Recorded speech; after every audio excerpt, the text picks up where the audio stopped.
Sur une échelle de 1 à 10, à combien penses-tu avoir fait le bon choix de carrière? Trouves-tu que tu es dans la bonne job? Fais-tu ce que tu rêvais de faire dans la vie? Est-ce que ton métier te satisfait pleinement ou tu t'emmerdes à plein temps? As-tu choisi ta profession pour l'argent ou parce que tu aimais ça vraiment? Choisir ce qu'on veut faire dans la vie à 16 ans, et c'est pas évident. Mais il y a toujours moyen de changer si tu t'es trompé.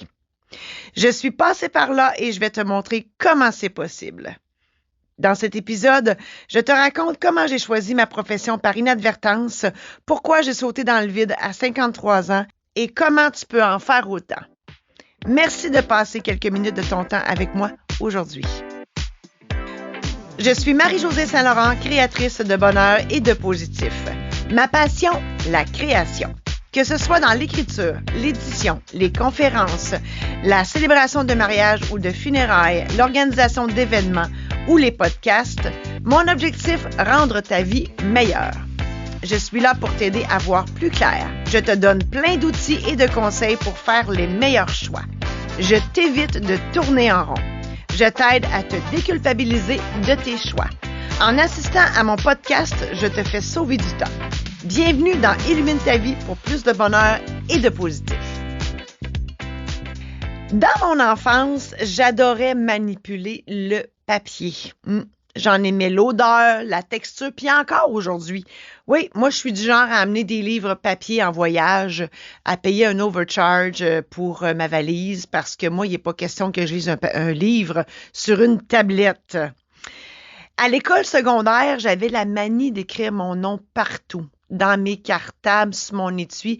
Puis le truc qu'on avait dans ce temps-là, jadis, naguère autrefois, là, c'était de prendre du liquid paper, qui n'existe plus aujourd'hui, je pense. On prenait du liquid paper, puis on mettait ça. Moi, je mettais une couche là sur mon cartable ou mon étui. Puis là, quand j'avais un kick sur un gars, j'écrivais Marie-Josée Love, le nom du gars. Puis là, oups, une semaine après, c'était un autre gars. On effaçait, on remettait une autre couche. Hey, écoute, mes cartables et mon étui étaient plus épais à la fin de l'année. Je peux vous le jurer. Bref, j'écrivais mon nom partout. Puis mon père, il me voyait aller, c'est sûr. Et il me dit à un moment donné, il dit, toi, là, quand tu vas être grande, tu vas jouer dans le papier puis tu vas écrire ton nom partout. Ben, il avait raison. Parce que j'ai été notaire pendant 31 ans. Et qu'est-ce que j'ai fait durant 31 ans? Ben, j'ai joué dans le papier, puis j'ai écrit mon nom partout. C'est drôle, hein? Mais c'est ça. Mais je parlais de mon secondaire. À 16 ans, là, faut trouver le métier qu'on veut faire pour toute notre vie. Hey, bon, à 16 ans, moi, j'étais bien plus préoccupée par mon acné que par mon métier, moi te le dire. Et pour mon père, c'était bien important d'aller à l'université. Lui, il n'était pas allé. Fait que, puis moi, j'étais bonne à l'école. Fait que lui m'avait dit, oh oui, toi, tu vas aller à l'université, c'est non négociable, t'es bonne à l'école. Fait que, c'est ça. Puis moi, en toute bonne petite fille qui voulait plaire, tu sais, moi, je voulais plaire à mon père. Fait que j'ai écouté. J'ai écouté. Mon père dit d'aller à l'université et m'aller à l'université. C'est ça qui s'est passé. Mais mon Dieu, quel mauvais choix. Hein? Puis, tu sais, en fait, c'est moi qui ai choisi le notariat. Là. Il n'y a personne qui m'a tordu un bras pour devenir notaire dans la vie.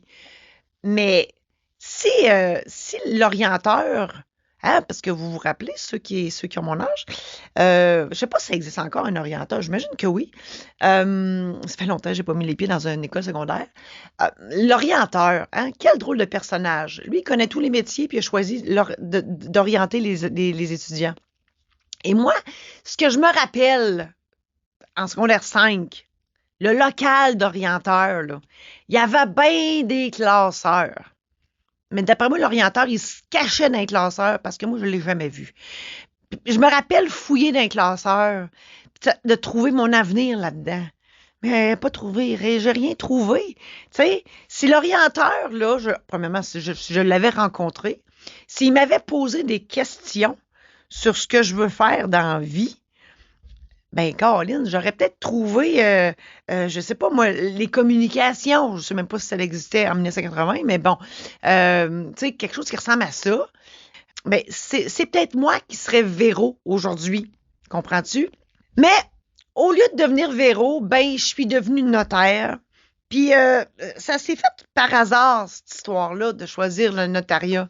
Oui, c'est au cégep. À ma première année de cégep, je sais pas quoi faire dans la vie, fait que, hein, comme tout le monde qui sait pas quoi faire, sciences humaines, sciences humaines. J'avais choisi avec maths la première session et que ça a pas bien fait. Fait que deuxième session, sans maths. Oui, moi puis les maths, oh non, ça marche pas tout. C'est vraiment pas un bon match. Et ben, par un beau jeudi avant midi, une Joanne que j'avais jamais vue de ma vie, est venue nous voir. Puis elle est venue nous parler de testament. Fouille-moi pourquoi, au cégep première année, il y a quelqu'un qui vient nous parler de testament. Mais là, ça l'a allumé dans ma tête. J'ai fait, ben mon Dieu, ça serait le fun de faire ça. Fait que j'ai trouvé là ce que je voulais faire dans la vie au grand bonheur de mon père. Écoute, quand j'y ai dit que je voulais être notaire, il a sauté dans les airs. Lui, pourvu que j'aille à l'université. Puis c'est drôle parce qu'il n'y a pas si longtemps, mon père m'a dit « J'ai jamais compris comment ça se fait que tu avais choisi le notariat. » Ben oui, c'est après 45 ans, c'est le fun de se faire dire ça. Bref, j'ai fait ça pendant 31 ans et j'ai quitté à 53 ans, après 31 ans de pratique, j'ai décidé de revenir à ma vraie nature d'artiste. Parce que oui, je suis une artiste par définition, devenue notaire par obligation, ayant quitté la profession pour mieux vivre de sa passion. Et après 1 an de recul, je peux dire que je détestais le droit. Je me suis rendu compte de ça. Moi, je détestais le droit et je me suis posé la question, mon Dieu, mais comment ça se fait que j'ai toffé aussi longtemps dans cette profession-là? Ben, c'est pas compliqué. Je suis une artiste et à chaque matin, je me déguisais en notaire avec mes beaux petits costumes griffés, bonilons, talons hauts. J'allais jouer le rôle du notaire devant mon auditoire qui était mes clients. C'est tout simplement pour ça que j'ai toffé aussi longtemps. Et l'erreur que j'ai faite, en fait, pourquoi j'ai choisi le notariat, ben j'avais des aptitudes. Et mes aptitudes, ben, c'est ma mémoire photographique. 2, j'aime lire. J'ai de la facilité avec le par cœur, puis Dieu sait qu'en droit, on en lit en tabarcelac. Si je mettais bout à bout ce que j'ai lu durant mes 4 ans d'université, d'après moi, ça frise du plancher au plafond, là. Donc, et puis tout ça, c'est dû à ma douance. Et ça, je vais faire un autre épisode là-dessus. Le prochain épisode sera sur la douance versus l'intelligence. La douance, allez googler ça, douance, D-O-U-A-N-C-E, c'est fascinant. Moi, j'ai appris il n'y a pas si longtemps que j'étais douée et j'ai appris que oui, ma mémoire photographique vient de là. Donc, ben c'est ça. C'est que, en fait, ce que j'essaie de vous dire, c'est que l'important, c'est de choisir un métier pas en fonction de nos aptitudes tant que ça, mais en fonction de ce qui vibre en dedans. Tu sais, moi, j'ai choisi le notariat selon mes aptitudes, hein, que j'aimais lire, que j'étais bonne dans le par cœur, que j'avais une mémoire photographique. Je me disais, je vais avoir de la facilité. Alors que ce qui vibrait en dedans, c'était d'être une artiste.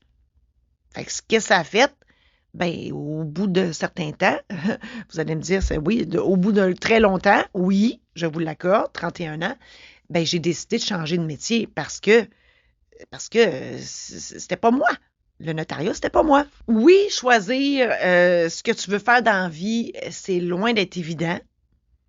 Puis ça se peut qu'on se trompe, hein? Je suis la preuve vivante que oui, on peut se tromper. Puis, tu sais, j'ai des exemples.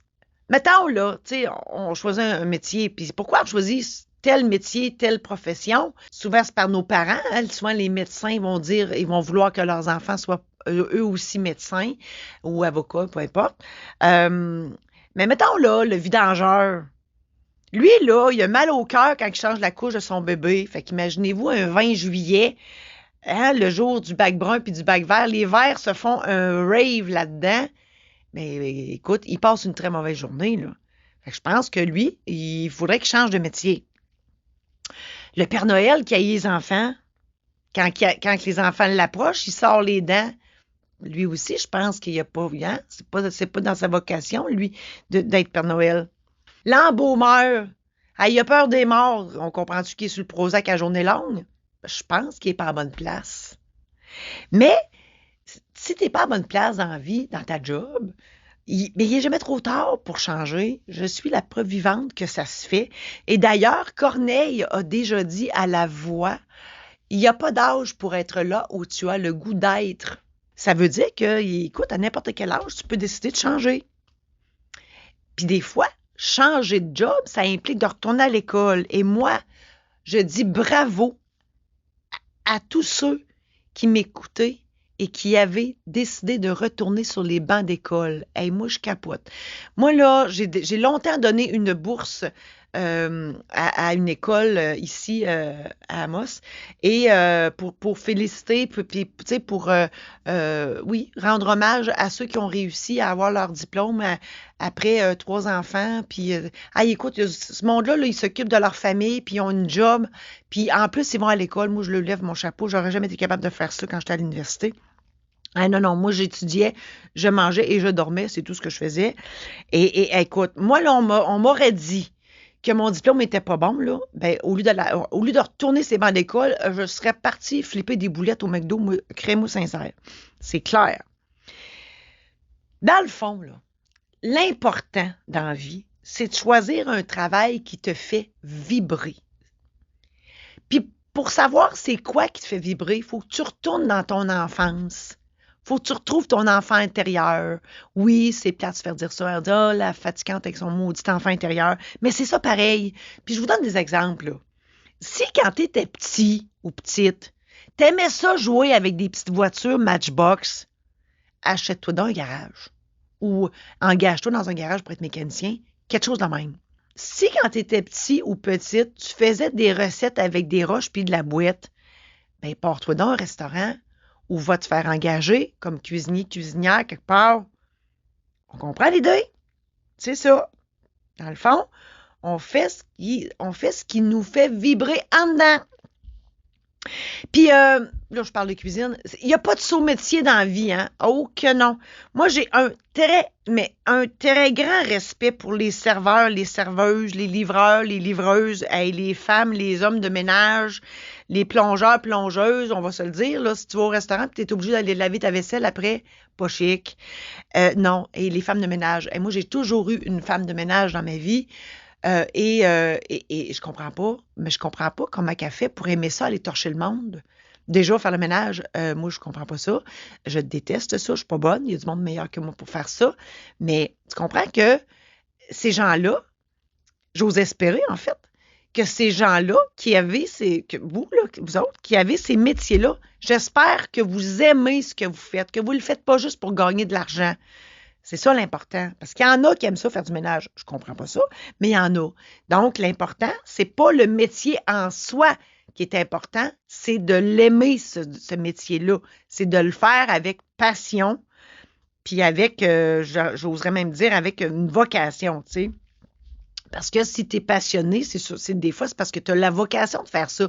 Tu sais, on comprend la vocation, là. Une vocation, c'est que tu es faite pour ça. Je l'ai dit, il n'est jamais trop tard pour changer d'idée. La preuve, je l'ai faite. Et il y en a d'autres qui l'ont faite. François Bellefeuille, là, ben avant d'être humoriste, il était vétérinaire. Lui aussi a sauté dans le vide et a fait non, c'est fini ça, je m'en vais faire rire le monde. Même chose pour Jean-François Mercier. Jean-François Mercier, il était actuaire avant d'être humoriste. Et un actuaire, il n'a pas gros. Je pense qu'il en sort 5 par année de l'université.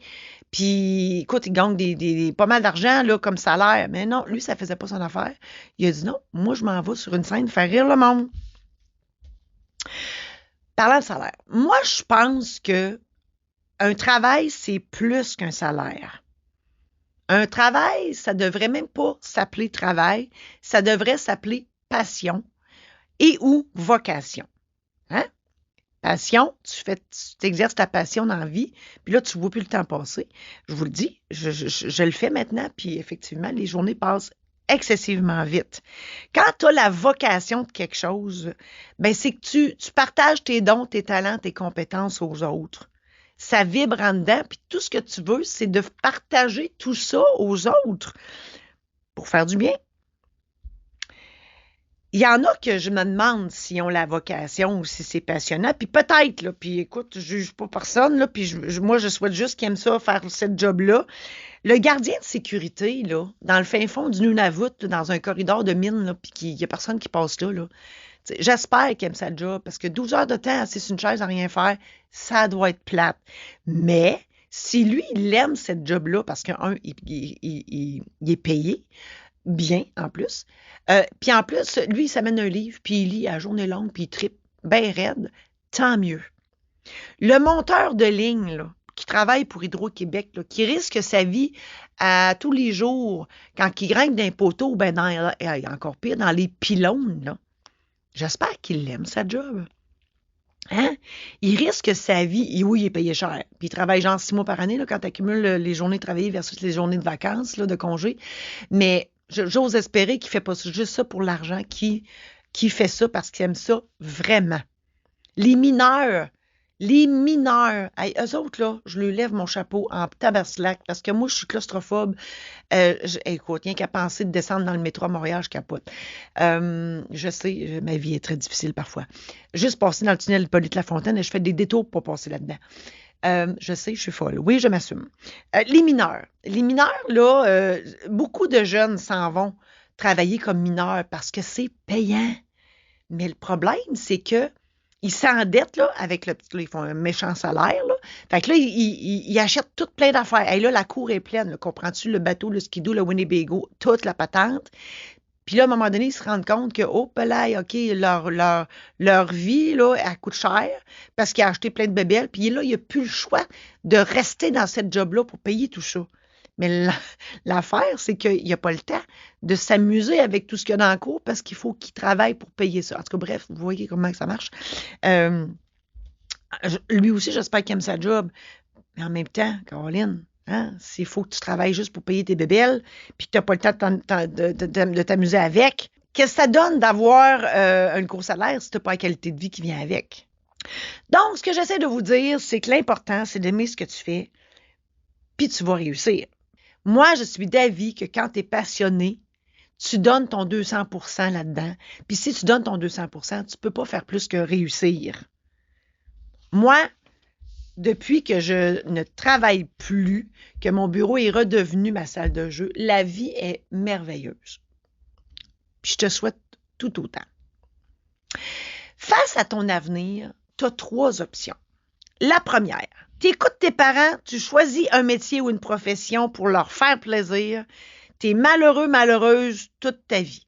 Deuxième option, tu choisis un métier ou une profession en fonction du salaire que ça va te rapporter. Oui, tu es peut-être riche, mais maudit que tu es malheureux, malheureuse. Troisième option, tu écoutes tes parents, tu choisis un métier ou une profession qui leur fait plaisir. Ou tu choisis un métier ou une profession en fonction du salaire que ça va te rapporter. Mais un bon matin, tu décides que ça en est assez, puis tu sautes dans le vide, comme moi je l'ai fait, puis tu choisis un métier ou une profession qui te fait vibrer en dedans, et tu mènes une vie merveilleuse. Je l'ai dit, si tu es passionné par ton métier, tu vas donner ton 200%. Si tu donnes ton 200%, tu réussis. Puis si tu réussis, ben tu as une vie meilleure. Je te le dis, je t'en passe un papier. Je suis la preuve vivante, je persiste et je signe. Oui, je te le dis. Qu'est-ce qui est mieux? Je te pose la question. Qu'est-ce qui est mieux entre te lever le matin de peine et de misère, te faire ta petite toast au beurre de peanut, tu te traînes au bureau en maudissant la vie de t'avoir vu au monde, puis tu comptes les dodos avant le prochain congé. Ou tu te lèves de bonne humeur et tu as le sourire en te levant, puis tu dis « Hey, ça va être une merveilleuse journée ». Tu chantonnes « la la la la la la la » en prenant ton déjeuner. Tu gambades jusqu'à la job, puis tu ne vois pas le temps passer. Comme le dirait un certain juge, poser la question, c'est y répondre. En résumé, je t'ai demandé si tu as fait le bon choix de carrière. Je t'ai raconté mon histoire où je t'avoue avoir fait, oui, le mauvais choix.